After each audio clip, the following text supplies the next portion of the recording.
आपको याद होगा, सीए लागू होने से पहले उत्तर प्रदेश, बंगाल समेत कई राज्यों में जबरदस्त हिंसक प्रदर्शन हुए थे। भीड़ की शक्ल में आए प्रदर्शनकारियों ने सरकारी संपत्तियों को भी नुकसान पहुंचाया था। क्या वक्फ कानून के खिलाफ भी कुछ अराजक तत्व वैसी ही हिंसा की पटकथा लिख रहे हैं? क्या वक्फ कानून के खिलाफ भी हिंसक विरोध प्रदर्शन की साजिश रची जा रही है? क्योंकि मुर्शिदाबाद की रैली में, और ये तस्वीरें आप देख रहे हैं, जानबूझकर भड़काऊ बयान दिए गए। हम आपके सामने एक एक चेहरे को आज बेनकाब करेंगे जिन्होंने खुलेआम हिंसा भड़काया।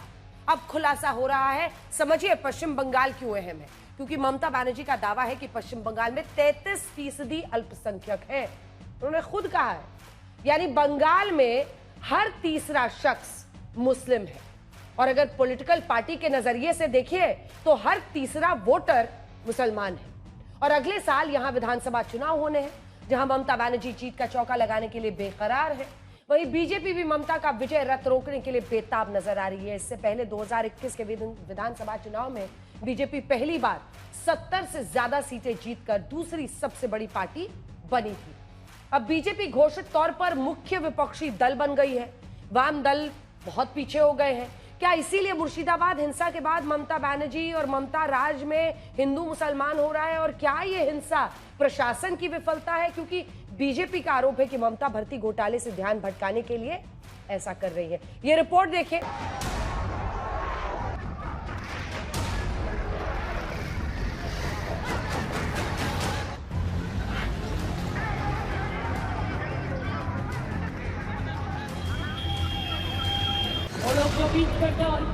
हमको बुलाते हैं। पहले वक्फ बिल पर संसद से सड़क तक घमासान मचा था। अब वक्फ कानून के खिलाफ पश्चिम बंगाल के मुर्शिदाबाद में हिंसक प्रदर्शन के बाद से तनाव बढ़ गया है। लेकिन मुर्शिदाबाद में हिंसा को लेकर आज बड़ा खुलासा हुआ है। वक्फ कानून के विरोध में आयोजित प्रदर्शन के दौरान कल मंच से भड़काऊ बयानबाजी हुई, जिसके बाद उग्र प्रदर्शनकारियों ने पुलिस पर हमला बोल दिया था।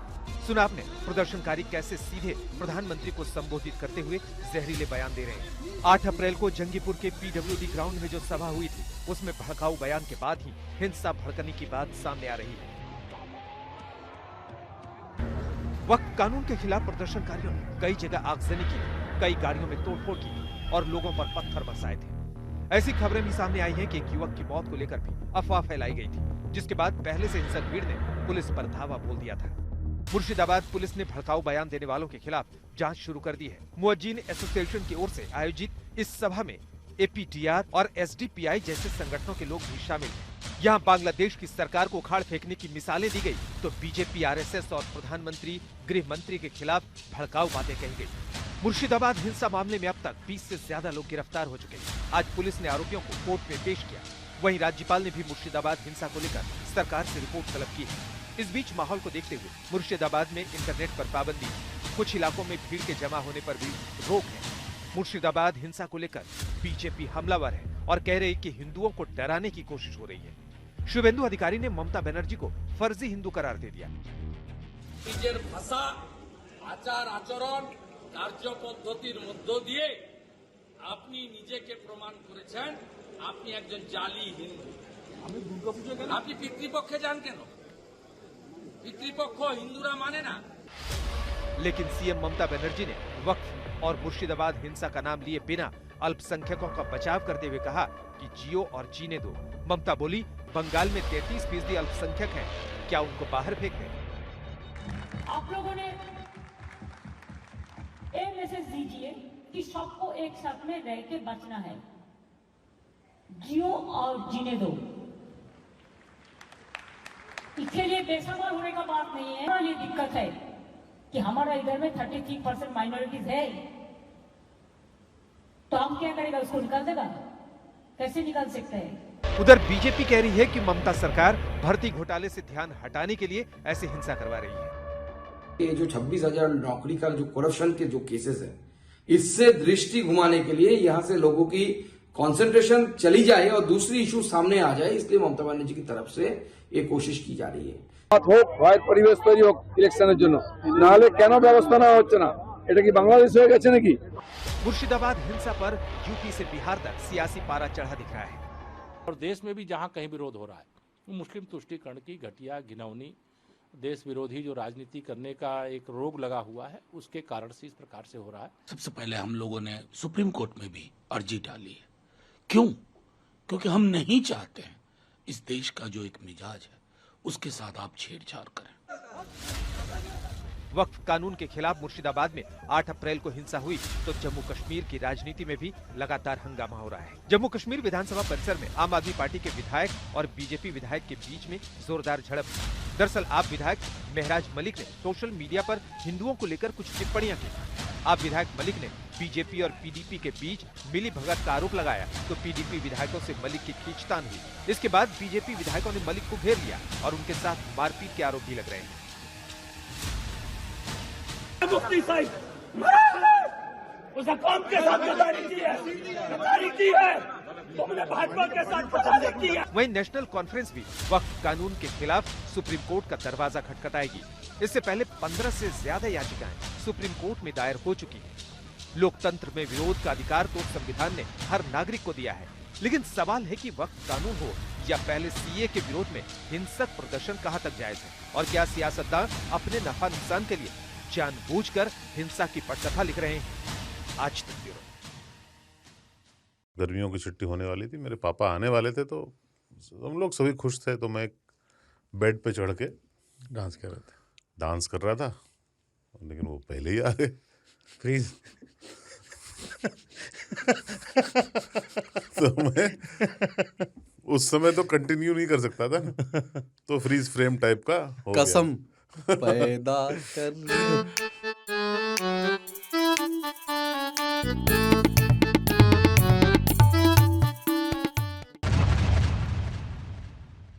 शहजाद पूनावाला जी, सबसे पहले आपके पास आते हुए, अब देखिए कई जो मुस्लिम संगठन है, अब जो तस्वीरें आ रही है, एक बार मुर्शिदाबाद की तस्वीरें दिखाइए। विरोध प्रदर्शन का ऐलान था वहां पर पहले से, और विरोध प्रदर्शन के ऐलान के बाद वहां पर लोग पहुंचे, कुछ अफवाहें वहां पर फैली कि फैलाई गई या फैली जानबूझकर कि एक व्यक्ति की मौत हो गई है। उसके बाद से भीड़ हिंसक हुई और ये सब कुछ हुआ। इसमें कहां कहां पर आप फेलियर देख रहे हैं कि राज्य सरकार? देखिए अंजना जी, 1-1.5 साल पहले की इसी प्रकार की डिबेट होती थी। तब वक्फ नहीं, सीए बहाना था, दंगा भड़काना था, आग लगाना था, अफवाह फैलाना था और इसी प्रकार से आगजनी करके लोगों को नुकसान पहुंचाना था। और आज वही चीज जो है वक्फ के नाम पर की जा रही है। उस समय कहा जा रहा था कि सीए से नागरिकता छिन जाएगी, आज कहा जा रहा है कि वक्फ से जो है मस्जिद और कब्रिस्तान छिन जाएगी। आज वही बयान ममता बनर्जी ने भी एक प्रकार से दिया है कि मैं आपकी प्रॉपर्टी प्रोटेक्ट करूंगी। वो कहती हैं कि मैं आपको प्रोटेक्ट करूंगी। आज जैसे तो अब देखे होंगे कि मोदी जी भी गए थे, जैन समाज का एक बहुत ही अति महत्वपूर्ण कार्यक्रम था महावीर जयंती से पहले, तो मोदी जी वहां पर गए तो उन्होंने जाप किया, उन्होंने शांति पाठ किया, उन्होंने अहिंसा और त्याग का संदेश दिया। दूसरी ओर ममता बनर्जी का क्या संदेश था? हम प्रोटेक्ट करेंगे। किसे प्रोटेक्ट करेंगे? मुर्शिदाबाद में आग लगाने वालों को प्रोटेक्ट करेंगे। जो वहां पर नाच रहे थे और स्लोगन दे रहे थे कि हम संविधान नहीं मानेंगे, उसी मुर्शिदाबाद में कह रहे थे। नाडिया में पुलिस की वैन को आग लगाने वालों को प्रोटेक्ट करेंगे, या आप प्रोटेक्ट करेंगे उन लोगों को जो आज कह रहे हैं कि मैं अग्रेसिव मधुमक्खी की तरह हूं, ऐसा डंक मारूंगा कि आप देश के बाहर चले जाएंगे। ये आज का बयान है। मैं पूछना चाहता हूं, प्रोटेक्ट किसको करना चाहिए ममता बनर्जी को? प्रोटेक्ट तो उसी जैन समाज की कॉलोनी को कीजिए जिस पर वक्फ ने अतिक्रमण किया है। ममता बनर्जी प्रोटेक्ट उस ईडन गार्डन को करे जिस पर वक्फ ने क्लेम किया है।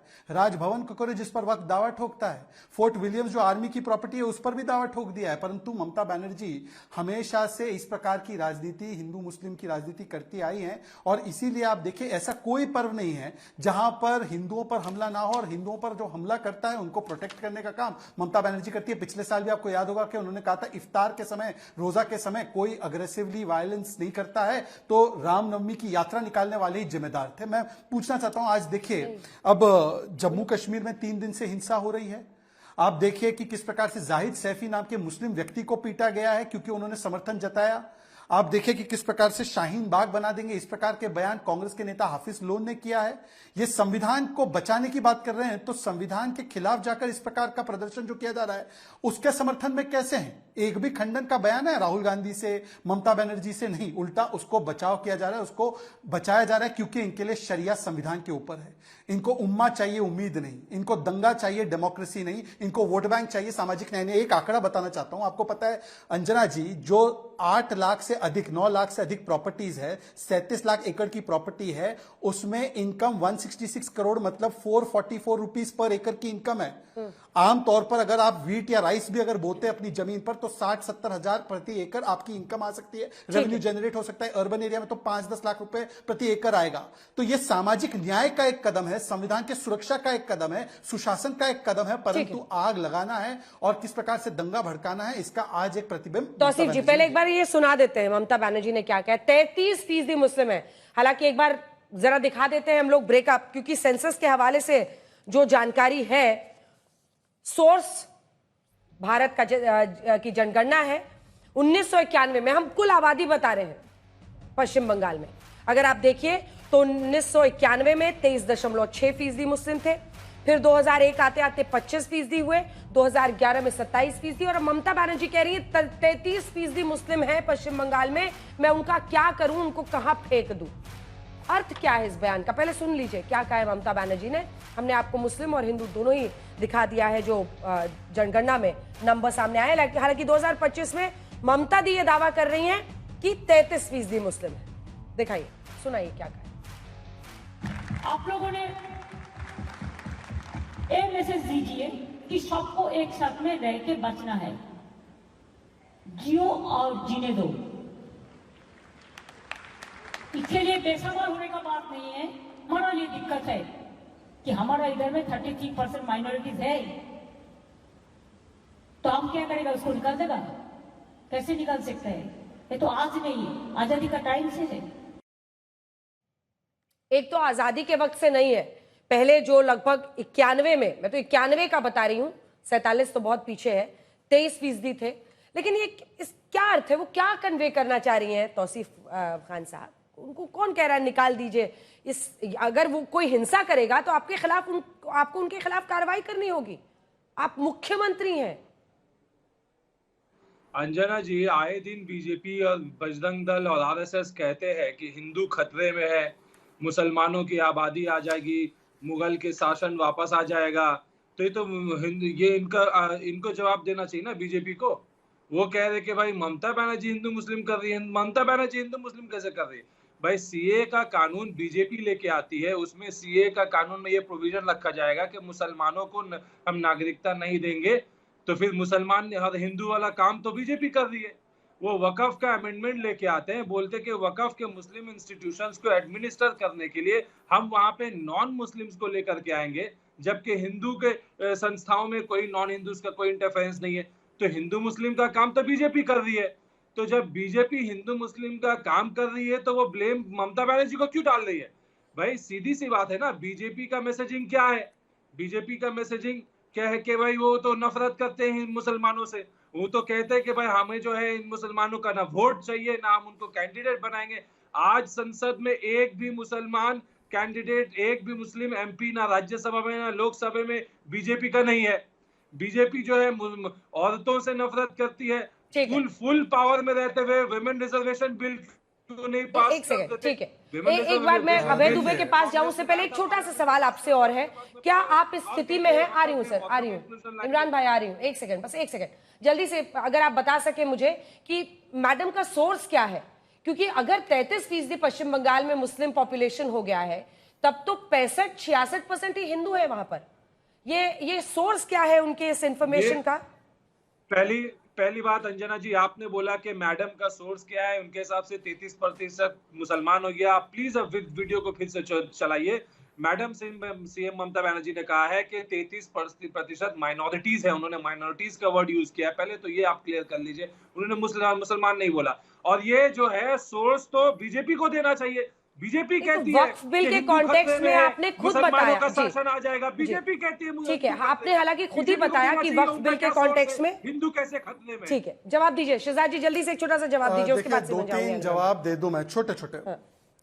देखिए पहले तो तौसीफ जी ने बोला कि भाजपा का कोई मुसलमान सांसद राज्यसभा में नहीं है, शायद उनको नहीं पता गुलाम अली खटाना जो पसमानदा समाज से आते हैं वो राज्यसभा के सांसद है, पर छोड़ देते हैं। ऐसे ही झूठ बोलना है, सीए के बारे में भी झूठ बोला। भाई सीए की वकालत महात्मा गांधी ने की थी, मनमोहन सिंह ने 2003 में की थी, 2011 में प्रणब मुखर्जी की रिपोर्ट थी कि minorities of Afghanistan, Pakistan, Bangladesh should be granted citizenship. कौन है माइनॉरिटी वहां पर?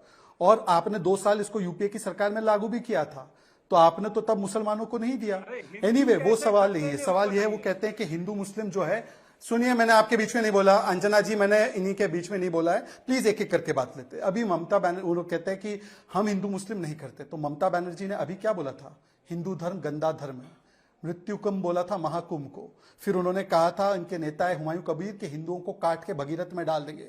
सायोनी घोष ने जो टिप्पणियां और जो ट्वीट किया था शिवलिंग को लेकर, मां काली को लेकर जो महुआ मोहित्रा ने कहा था, मैं एक सेकंड, मैंने बीच में नहीं बोला, तौसीफ जी प्लीज अपनी अपनी बारी में।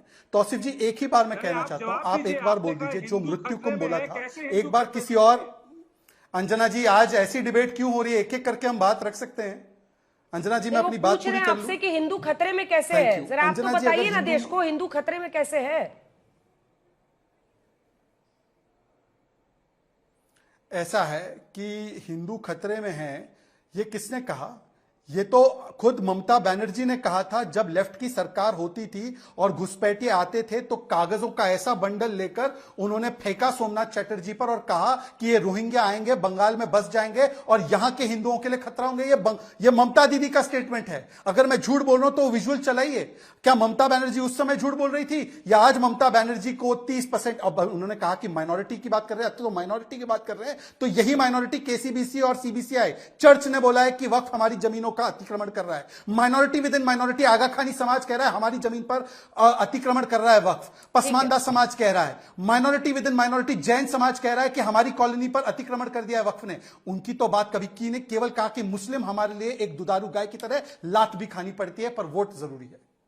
एक बार जल्दी से एक लाइन का आप जवाब इस पर दे दीजिए, और जल्दी से तौसीफ जी ये बताइए, हिंदू खतरे में हो ना हो, पुलिस खतरे में है, संभल में भी खतरे में है और मुर्शिदाबाद में भी है। एक बार जरा पूरा पॉपुलेशन दिखा देते हैं हम लोग कि मुर्शिदाबाद में आखिर ऐसी परिस्थिति क्यों आती है। इस पूरे इलाके में अगर आप डेमोग्राफी देखेंगे तो उसमें जो बदलाव हुआ है 1991 में जहां 61% मुस्लिम आबादी थी, वही 2011 के सेंसस के मुताबिक 66% हो गई।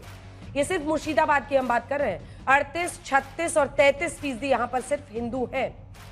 तौसीफ जी, पुलिस जरूर खतरे में है। इस तरह से जो पुलिस की गाड़ियां जलाई जा रही हैं, आग के हवाले की जा रही हैं, और ये जो पत्थर ले लेके बड़े बड़े लोग हाथ में हैं, इनकी तो एक बार भी निंदा नहीं करते आप, क्यों भाई? नहीं अंजना जी किसी भी प्रकार की हिंसा का मैं निंदा करता हूं, ममता बनर्जी निंदा करती है, तृणमूल पार्टी और बंगाली समाज किसी भी प्रकार के हिंसा का निंदा करती है। और वो गुजरात में जो जलाए हुए, गुजरात में जो अत्याचार किए हुए मुसलमानों को भी शरण बंगाल ने ही दिया था, क्योंकि गुजरात में हुए दंगा का निंदा आज तक प्राइम मिनिस्टर ने नहीं किया। अभय दुबे जी, आपके पास आते हुए आप जी, अभय दुबे जी, कांग्रेस पार्टी को भी इसी सवाल में वो घेर रहे हैं। शहजाद पूनावाला जी, हिंसा की पटकथा कौन लिख रहा है? क्योंकि आपके भी प्रस्ताव में ही कल डाला गया कि हिंसा का फैलाने वाली सांप्रदायिक पार्टी है बीजेपी, लेकिन यहां मुर्शिदाबाद में कौन हिंसा कर रहा है? और जम्मू कश्मीर पर हम लोग चर्चा करने वाले हैं, वहां पर कौन कर रहा है? भारतीय जनता पार्टी का शीर्ष नेतृत्व, हमारे देश के प्रधानमंत्री जी क्या गांधी की सद्भाव का संदेश देते हैं जब दिवाली और रमजान, शमशान, कब्रिस्तान, मार्च, मछली करते हैं? वो सद्भावना का संदेश देते हैं। भारतीय जनता पार्टी की संविधान के शपथ खाने वाले मंत्री जब रामजादे हरामजादे करते हैं तो वो क्या महात्मा गांधी के सद्भावना का संदेश देते हैं? ये बीज किसने बोया है इस धरती पर सांप्रदायिक सद्भाव को बिगाड़ने का? भारतीय जनता पार्टी ने। बड़ी सीए की बात कर रहे थे, सिटीजनशिप अमेंडमेंट एक्ट का सबसे पहले विरोध किसने किया था जानती हैं आप? पार्लियामेंट्री स्टैंडिंग कमेटी की रिपोर्ट पढ़िएगा। इस देश की जो प्रीमियम एजेंसी है रॉ और आईबी, उन्होंने कहा था कि कई स्लीपर सेल के लोग हैं हिंदुस्तान में जो आतंकवादी हैं, जो बरसों से यहां पड़े हैं, वो नागरिकता ले लेंगे। क्या कहा था? लंबे समय तक अंजना ओम कश्यप जी ने डिबेट की थी हमारे साथ कि रिलीजियसली परसिक्यूटेड लोगों को नागरिकता देंगे, जो पाकिस्तान में, बांग्लादेश में धार्मिक आधार पर प्रताड़ित किए जा रहे लोग हैं, उनको नागरिकता देंगे। तब रॉ ने बताया था कि 33,333 ऐसे लोग हैं जो रिलीजियसली परसिक्यूटेड के नाम पर हिंदुस्तान में हैं। तो भारतीय जनता पार्टी की इस दुष्ट सरकार ने उसमें से रिलीजियसली परसिक्यूटेड शब्द हटा दिया। मुझे बताइए ना क्या अंतर था? मैं बहुत उस लंबी बहस में नहीं जाना चाहता। अभी वक्फ के अमेंडमेंट का एक्ट लेकर के आए, मैं पूछना चाहता हूं साधारण से 4 सवाल। खूब भ्रम फैलाया कि महिलाओं को अधिकार नहीं है। जो वक्फ बोर्ड का एक्ट का सेक्शन 14 है वो पढ़िए, जो वक्फ काउंसिल का एक्ट है उसका सेक्शन 9 पढ़िए। 2 या 2 से अधिक महिलाओं को रिप्रेजेंटेशन देने की उसमें बात है। इन्होंने डाइल्यूट कर दिया, महिलाओं का हक मार कर दिया कि 2 महिलाएं रहेगी। सेक्शन 52A पढ़िए, उसने कहा था कि जो इनक्रोचर्स हैं, जिन्होंने कब्जा कर रखा है, जिस पर राग अलाप रही है, उनको 2 वर्ष का सश्रम कारावास होगा। उनको रिगरस इंप्रिजनमेंट ऑफ 2 इयर्स और नॉन बेलेबल ऑफेंस था। इन्होंने रिगरस शब्द हटाकर उसको बेलेबल ऑफेंस कर दिया। अरे केंद्र सरकार को अधिकार दिया है ना इस एक्ट में कि आप जाइए और हर क्वार्टरली आप रिपोर्ट मांगिएगा कहां अनियमितता हो रही। 10 साल में कितनी रिपोर्ट मांगी आपने? जब सेक्शन 83(9) को पढ़िए, हाई कोर्ट को कॉग्निसेंस लेने का अधिकार है। भ्रम फैलाते कि कोई कोर्ट में नहीं जा सकता। ये सिर्फ और सिर्फ सांप्रदायिक ध्रुवीकरण के लिए इन विषयों पर बात करते हैं। ये कह रहे थे कि 12,000 करोड़ रुपए की आय हो जाती अगर कानून बन जाती, कानून में संशोधन कर देते। अरे साहब, इस हिंदुस्तान की एग्रीकल्चर कितने एरिया पर होती बताइए? 60% पर भारत की खेती होती है। 26 लाख करोड़ सबका जवाब लूंगी। राजीव जी आपके पास भी आ रही है। शौकिया जी, अब बीजेपी तो ये कह रही है कि वक्फ के नाम पर जो धांधलियां हो रही थी उसको रोकने के लिए हम ये संशोधन बिल लाए हैं, और इस बात से कोई इनकार नहीं कर सकता कि जो अमीर थे वही वक्फ की जमीनों का फायदा उठा रहे थे, ना उससे कमाई हो रही थी, ना गरीबों का भला हो रहा था। अंजना जी, प्रोग्राम में बुलाने के लिए बहुत बहुत शुक्रिया, और जो मेरे बाकी पैनलिस्ट हैं इन्हें मेरी तरफ से आदाब। आप कह रही हैं कि वक्फ बिल में धांधलियां हो रही थी। क्या आपसे मुसलमानों ने ये कहा था कि यहाँ वक्फ में धांधलियां हो रही हैं? मैं बीजेपी से कहना चाहती हूँ, क्या आपसे ये कहा गया था? ये तो एक बहाना है। हर एक जो है, कभी सीए के बिल लाते हैं, कभी रिजर्वेशन है, कभी 370 है। ये सिर्फ मुसलमानों को परेशान करने का एक बहाना है। और अभी आप कह रही थी कि दंगे हो रहे हैं, हर तरफ गाड़ियां जलाई जा रही हैं, तो ये सब इसकी बेस क्या है? मुर्शिदाबाद जी, तो सिर्फ मुर्शिदाबाद। बेस क्या है? बेस यही है कि जो वक्फ बिल जो है उसको लाया गया, और किसी ने ये नहीं कहा था कि हमें वक्फ बिल के लिए जरूरत है। आप देखिए, जितने यहाँ पे कई जमीनें थी, कई यहाँ पे फैक्ट्रीज थी, तो इन्होंने फिर से किसी बिजनेसमैन को बुला के ये सारा उसके हवाले कर देना होगा। शहजाद जी एक साथ जवाब दीजिएगा। एक बार इमरान जी भी बोल रहे, बहुत देर से हाथ उठा रहे हैं, और राजीव जी के पास भी जाना मुझे। इमरान जी, देखिए अंजना जी, मैं इस चीज में नहीं जाना चाहता हूं कि किसने क्या स्टेटमेंट दी। मैं ये बताना चाहता हूं कि क्या प्रॉब्लम्स है और क्यों इस वक्त एक कंसर्न रेज हो रहा है कि एक कम्युनिटी को इस पे सवाल उठाने के लिए जी अमेंडमेंट। जैसे कि इस मुल्क के कॉन्स्टिट्यूशन ने हर मजहब के लोगों को उनके मजहब के हिसाब से अमल करने की आजादी दी है, उसी तरीके से कॉन्स्टिट्यूशन ऑफ इंडिया ने मुसलमानों को भी अपने मजहब पे अमल करने की आजादी दी है। और ये जो अब अमेंडमेंट आती है वक्फ बिल पे, ये कंप्लीट वायलेशन है फंडामेंटल कॉन्स्टिट्यूशनल प्रोटेक्शंस की, और डायरेक्ट अटैक है रिलीजियस फ्रीडम, इक्वलिटी और राइट टू प्रॉपर्टी पर। अब मुझे ये बताइए, सवाल ये आता है कि जरूरत क्या पड़ी गवर्नमेंट ऑफ इंडिया को इसमें अमेंडमेंट करने की? इमरान जी, एक सवाल मैं पूछना चाहती हूँ। आप इस वक्त रूलिंग पार्टी से हैं जम्मू कश्मीर में। आप मुझे बताइए, वक्फ की जमीनों पर कितने वहां पर स्कूल, अस्पताल, यूनिवर्सिटी चल रहे हैं? आप बता दीजिए अगर जम्मू कश्मीर का डेटा हो आपके पास तो।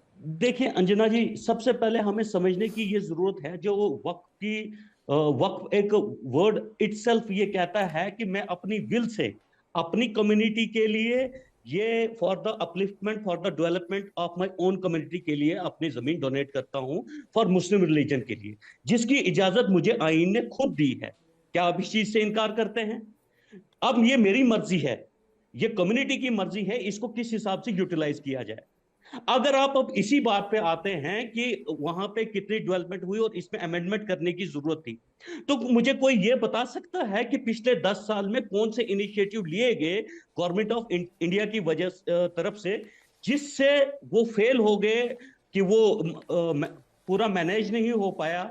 तो आज इनको इमरान जी, आप क्या कह रहे हैं? थोड़े से कंफ्यूज लग रहे हैं आप। प्लीज एक बार सोच लीजिए क्या बोलना चाह रहे हैं आप। गवर्नमेंट ऑफ इंडिया का हस्तक्षेप भी चाहते हैं, फिर आप कह रहे हैं उनका हस्तक्षेप नहीं होना चाहिए। मैं पूछ रही हूँ कितने अस्पताल, कॉलेज, यूनिवर्सिटी, स्कूल, तो आपके पास वो नंबर नहीं है। एक बार जल्दी से राजीव रंजन जी के पास है। राजीव जी, आपकी पार्टी के भी तो तमाम नेता जा रहे हैं वक्फ कानून के खिलाफ, और बिहार में चुनाव है, कैसे डिफेंड कीजिएगा? और आपकी पार्टी के नेता अशोक चौधरी जी कह रहे हैं कि सिर्फ जेडीयू की औकात है कि बीजेपी के साथ रहते हुए मुसलमानों के हित में काम करे। क्या अर्थ है इसका? देखिए, एक बात तो बिल्कुल साफ है कि जेडीयू के जिन नेताओं के नाम सुर्खियों में है, पार्टी का कोई महत्वपूर्ण नेता पार्टी से बाहर नहीं गया है। लोगों का यकीन नीतीश कुमार जी पर है, और ये पार्टी के प्रेस कॉन्फ्रेंस में जो भी हमारे फॉर्मर मेंबर ऑफ पार्लियामेंट थे, जो अभी सिटिंग मेंबर्स हैं लेजिस्लेटिव काउंसिल्स में, और जो बोर्ड और कॉर्पोरेशंस में, शिया वक्फ बोर्ड, सुन्नी वक्फ बोर्ड, ये सारे लीडर्स वहां उस प्रेस कॉन्फ्रेंस में उपस्थित थे। उसके बाद कई ऐसे कार्यक्रम हुए हैं जहां नीतीश कुमार जी लग गए और मुसलमानों ने काफी उनका सम्मान किया, उनके साथ अपना समर्थन भी जाहिर किया। अब एक दो चीजें बेहद अहम है, क्योंकि पैनल में अभय दुबे जी भी हैं। कुछ तो वजह रही होगी, या तो केरल की जो कॉलिशन इनकी है उसका खतरा मंडरा रहा है, जो केरल कांग्रेस और इंडियन यूनियन मुस्लिम लीग के बीच का जो संतुलन बिगड़ेगा तो कांग्रेस का क्या नुकसान होगा, या जो भी वजह हो, वक्त बिल पर वो संसद में नहीं आ पाए, अपनी बातें नहीं रख पाए, पहली बात। दूसरी बात है कि यहां नेशनल कॉन्फ्रेंस को भी रिप्रेजेंट कर रहे हैं इमरान साहब।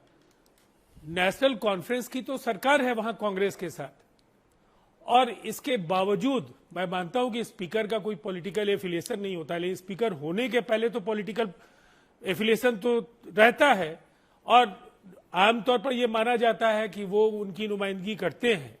फिर भी अगर इस बिल पर बहस को लेकर के उन्होंने सख्त रवैया अख्तियार किया, तो ये बिल्कुल साफ है कि जो केंद्रीय कानूनों को लागू किए जाने में राज्य की विधानसभाओं के अलग अलग जो विधायी प्रक्रिया के प्रावधान हैं, वो काफी सीमित अधिकार उन्हें प्रदान करते हैं, और अंततः इन पर रोक लगाना राज्यों की विधानसभाओं के लिए संभव नहीं है। ठीक है, दुबे जी, जहां तक इस कानून के सबका जवाब सवाल पर अगर हम लोगों ने समर्थन दिया, आपके नेता कह रहे हैं ना कि किसी की हिम्मत नहीं पड़ती, तो बीजेपी के साथ रहते हुए मुश्किल होता है क्या मुसलमान के साथ खड़ा होना?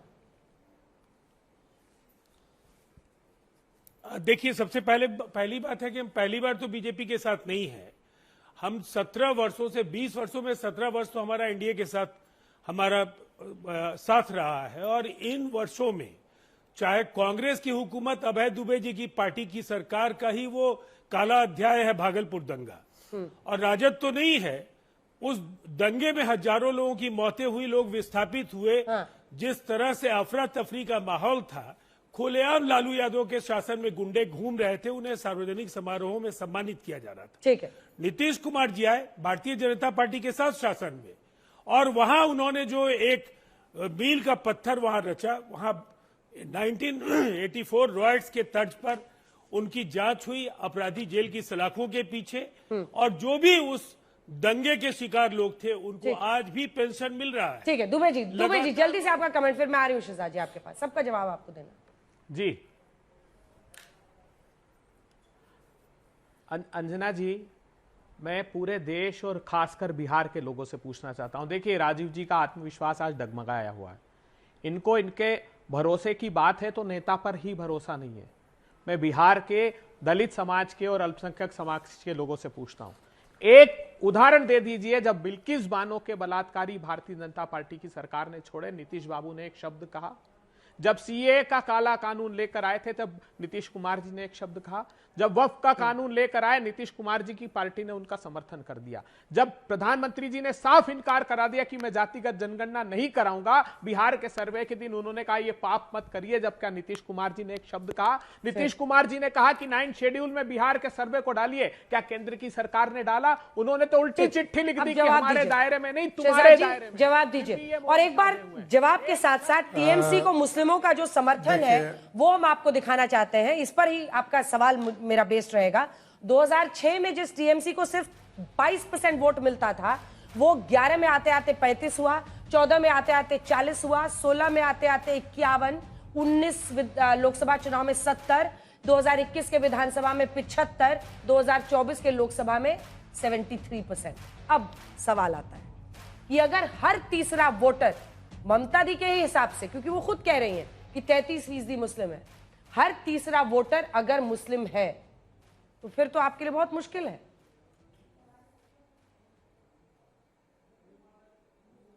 देखिए, यही तो विभाजनकारी सोच है ना कि एक वोट बैंक को तो पूरा भड़काना है, उनको एक करके उनका वोट लेना है, और दूसरी ओर जाति के नाम पर, कभी भाषा के नाम पर, कभी क्षेत्र के नाम पर बंटवारा करना है।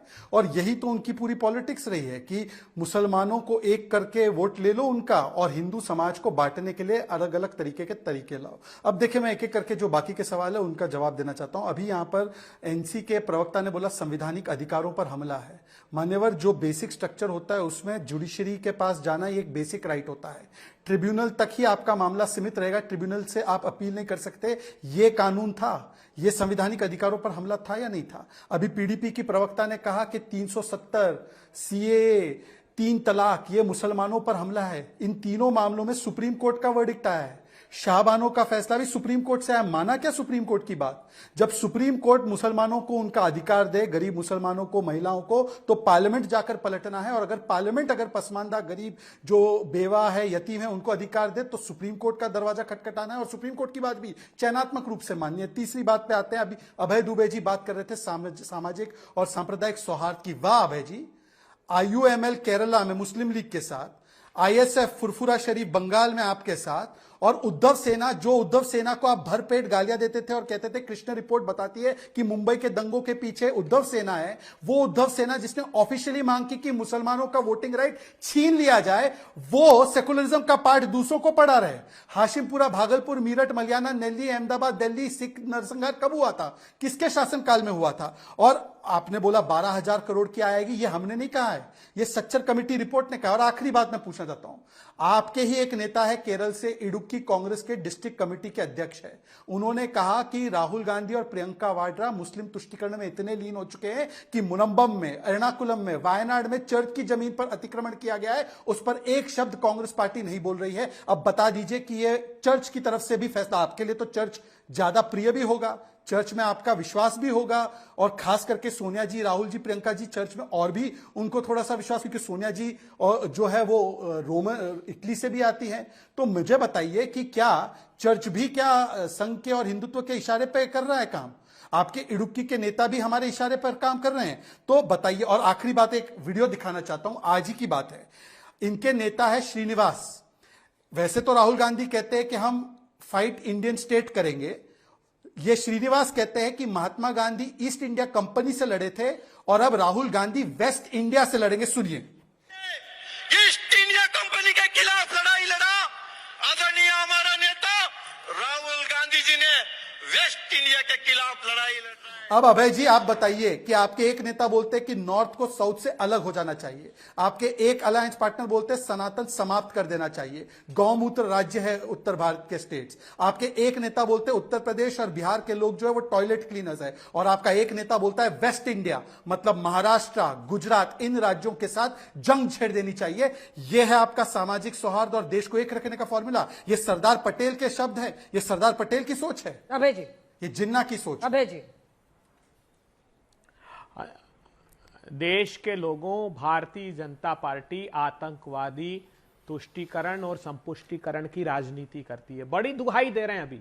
इनके कौन मुस्लिम प्रिय नेता हैं? सैफुल्लाह फारूक आतंकवादी कश्मीर का वार्ड नंबर 33 से टिकट देते, जो पंडितों का हत्यारा है, जो जिसने पाकिस्तान में 1 साल अजहर मसूद के अंडर में ट्रेनिंग ली, जो 10 साल जेल में रहा, जेल से निकलने के बाद तारिक अहमद मीर पाकिस्तान का हथियार सप्लाई करने वाले को विधानसभा का टिकट लड़ाते हैं। तालिब हुसैन हमारे गृह मंत्री जी का मंच साझा करता है पाकिस्तान का आतंकवादी, और ये झूठ बोलते हैं तो आवाज भारी रखते हैं। इन्होंने आधी अधूरी, आधा सच और पूरा झूठ बोलने के अभ्यस्त हैं। 83(9) सेक्शन पढ़िए देश के लोगों, वो ये कहता है कि प्रोवाइडेड हाई कोर्ट में ऑन इट्स ओन और मोशन और the appeal of the board और एनी पर्सन एग्रीड, वो कहते हैं कि इस ट्रिब्यूनल के फैसले के बाद इसको 83(9) में हाई कोर्ट का वक्फ बिल को पढ़िएगा, जो 1995 का कांग्रेस पार्टी की सरकार था। लेकिन झूठ फैला रहे हैं ये देश में। क्या देश के मुद्दे हैं जितना शहजाद पूनावाला जी ने बताया? मैंने पूछा कि कृषि के कानून क्यों नहीं बनाया? प्रधानमंत्री जी 4 साल हो गए, उनके राह में कील और कांटे आपने बिछाए थे। प्रधानमंत्री जी हमारे नागरिकों के हाथ में हथकड़ियां और बेड़ियां लगाकर अमेरिका के से लेकर आए, आप दम साधे और होठ सिए बैठे रहे। बांग्लादेश के प्रमुख से आप मिले, मुस्कुरा रहे थे दोनों, और उन्होंने वहां पर हमारे हिंदू भाइयों का, हमारे क्रिश्चियन भाइयों का कत्लेआम किया, तब आपने मुंह नहीं खोला। प्रधानमंत्री जी इस हिंदुस्तान को टेरिफ अब्यूजर कहा आपके सामने, आपके सम्मुख, लेकिन आप मुंह खोलने को तैयार नहीं। आज बिहार का लीची का उद्योग, आज बिहार के मखाने का उद्योग, आज बिहार के अलसी का उद्योग, जो एक मात्र रास्ता बिहार के पास था एक्सपोर्ट का, उस पर ताले डल रहे। प्रधानमंत्री जी आप मुंह क्यों नहीं खोलते? तो जो देश की विदेश नीति के नाम पर विवेश नीति थोप दी प्रधानमंत्री जी, उस पर बोलना चाहिए। जवाब ले लेते देश के मुद्दे नहीं है, ध्यान लेकिन भटकाने आपके की नेता जो राजनीति वेस्ट इंडिया से लड़ाई की बात कर रहे थे, तो वेस्ट इंडिया कौन सा पार्ट है? कौन कौन से राज्य आते हैं उसमें? नहीं, ये राज्य नहीं, ये मानसिकता का प्रश्न है। वो उसी तरह की मानसिकता है बरतानिया हुकूमत जैसी, ये बताने की कोशिश की। बंटवारे की राजनीति तो ये करते धर्म के नाम पर, कपड़ों के नाम पर। सुनिए ना अंजना जी, बिल्कुल नहीं। भारतीय जनता पार्टी के लोग ये वेमनस्य फैला रहे हैं, मुद्दों से भटकने नहीं देंगे। हम पूछेंगे 84 करोड़ लोगों की आमदनी कम क्यों हो गई, हम पूछेंगे 27 रुपए किसान प्रतिदिन क्यों कमा रहा है, और आपका सेठ 1600 करोड़ रुपए रोज क्यों कमा रहा है। इन मुद्दों से हम ध्यान भटकाने नहीं देंगे। देश के लोगों मुद्दों पर ध्यान केंद्रित कीजिए। एक मानसिकता है, एक सोच है, असल मुद्दों पर जवाब। शहजाद जी। अंजना जी, मैं घोर आपत्ति करता हूं कि जिस भूभाग से महात्मा गांधी, जिस भूभाग से सरदार पटेल, जिस भूभाग से वीर सावरकर आए, ऐसे भारत के अभिन्न अंग को कहा जा रहा है कि इनकी मानसिकता विभाजनकारी है। इन्होंने कहा नॉर्थ इंडिया जो है वो हमारे रिसोर्सेस खा लेता है, इसको अलग कर दो। इन्होंने कहा वेस्ट इंडिया विभाजन चाहता है। इनके नेता है हुआ तो हुआ कहने वाले सैम पित्रोदा, जो कहते हैं नॉर्थ ईस्ट के लोग जो है वो चाइनीज है, साउथ के लोग अफ्रीकन है। और अभय जी, ये 25,000 लोगों की नौकरियां चली गई बंगाल में, एक शब्द बोला प्रियंका वाड्रा ने? जब तेलंगाना में स्टूडेंट।